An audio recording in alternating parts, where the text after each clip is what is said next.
രാവിലെ 6 മണിക്ക് income tax officers വന്നു നിങ്ങളുടെ വാതിലിൽ മുട്ടിയാൽ അത് സെർച്ച് ആണോ സർവേ ആണോ? കാരണം ഇതിനുള്ള ഉത്തരമാണ് ഇൻകം ടാക്സ് ഓഫീസേഴ്സിന് എന്തെല്ലാം ചെയ്യാം എന്ന് തീരുമാനിക്കുന്നത്. ഹായ്, ഞാൻ മെൽവിൻ ജോസഫ്, ചാർട്ടേഡ് അക്കൗണ്ടന്റ്. സെർച്ചും സർവേയും രണ്ടും രണ്ടാണ്. ഇതിന്റെ ടൈമിങ്ങിൽ പോലും വ്യത്യാസമുണ്ട്. ആദ്യമേ തന്നെ നമുക്ക് സർവേ എന്താണെന്ന് നോക്കാം. സർവേ സാധാരണമായിട്ട് ബിസിനസ് അവേഴ്സിലാണ് നടത്താൻ സാധിക്കുക. അതും ബിസിനസ് പ്രിമൈസസിൽ മാത്രമേ സാധിക്കൂ. ഓഫീസർമാർക്ക് എന്തെല്ലാം സർവേയിൽ ചെയ്യാനായിട്ട് സാധിക്കും? ബുക്സ് ഓഫ് അക്കൗണ്ട് പരിശോധിക്കാം, കമ്പ്യൂട്ടർ പരിശോധിക്കാം, അതുപോലെ സ്റ്റോക്ക് വെരിഫൈ ചെയ്യാം, സ്റ്റേറ്റ്മെന്റ് റെക്കോർഡ് ചെയ്യാം.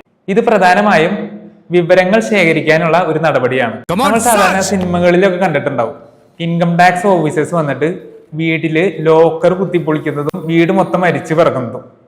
ഇതാണ് ഇൻകം ടാക്സ് ആക്ടില് സെർച്ച് എന്ന സെക്ഷനിൽ പറയുന്നത്. നമ്മളുടെ കയ്യിൽ അൺഡിസ്ക്ലോസ്ഡ് ഇൻകം ഉണ്ടെന്ന് ഇൻകം ടാക്സ് ഓഫീസേഴ്സിന് വിശ്വസിക്കാനുള്ള തെളിവുകൾ ഉണ്ടെങ്കിൽ ഇൻകം ടാക്സ് ഓഫീസേഴ്സിന് സെർച്ചിനുള്ള നടപടികൾ സ്വീകരിക്കാനായിട്ട് സാധിക്കും. സെർച്ചിൽ എന്തെല്ലാമാണ് ഇൻകം ടാക്സ് ഓഫീസേഴ്സിന്റെ പവർ?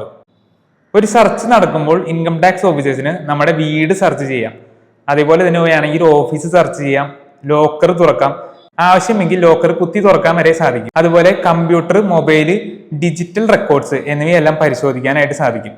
പാസ്വേഡ് കിട്ടാത്ത സാഹചര്യത്തിൽ വേണ്ടി വന്നാൽ ഇവയെല്ലാം ഡീക്രിപ്റ്റ് ചെയ്യാനായിട്ട് സാധിക്കും. സെർച്ചിൽ കൊടുത്തേക്കുന്ന മറ്റൊരു പ്രധാനപ്പെട്ട പവറാണ് നമ്മുടെ അസറ്റ്സ് സീസ് ചെയ്യാനുള്ള പവർ. അതായത് നമ്മുടെ ഗോൾഡ്, ജ്വല്ലറി, നമ്മുടെ മറ്റ് അസറ്റ്സ് എല്ലാം ഇൻകം ടാക്സ് ഓഫീസേഴ്സിന് വേണമെങ്കിൽ സീസ് ചെയ്യാനായിട്ട് സാധിക്കും. പക്ഷേ ഇതിൽ മറ്റൊരു കാര്യം വളരെ കൃത്യമായിട്ട് പറഞ്ഞിട്ടുണ്ട്.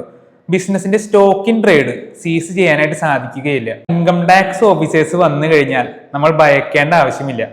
ആദ്യമേ തന്നെ അത് സെർച്ച് ആണോ സർവേ ആണോ എന്ന് മനസ്സിലാക്കണം. കാരണം അതിനുള്ള ഉത്തരമാണ് ഓഫീസേഴ്സിന് എന്തെല്ലാം പവർ ഉണ്ട്, നമുക്ക് എന്തെല്ലാം അവകാശങ്ങൾ ഉണ്ട് എന്ന് തീരുമാനിക്കുന്നത്. ഇതുപോലെയുള്ള ഇൻട്രസ്റ്റിംഗ് കണ്ടന്റ്സിനായിട്ട് ഫിൻപൈലറ്റ് ഫോളോ ചെയ്യൂ. വീഡിയോ ഇഷ്ടപ്പെട്ടെങ്കിൽ തീർച്ചയായും ലൈക്ക് ചെയ്യൂ.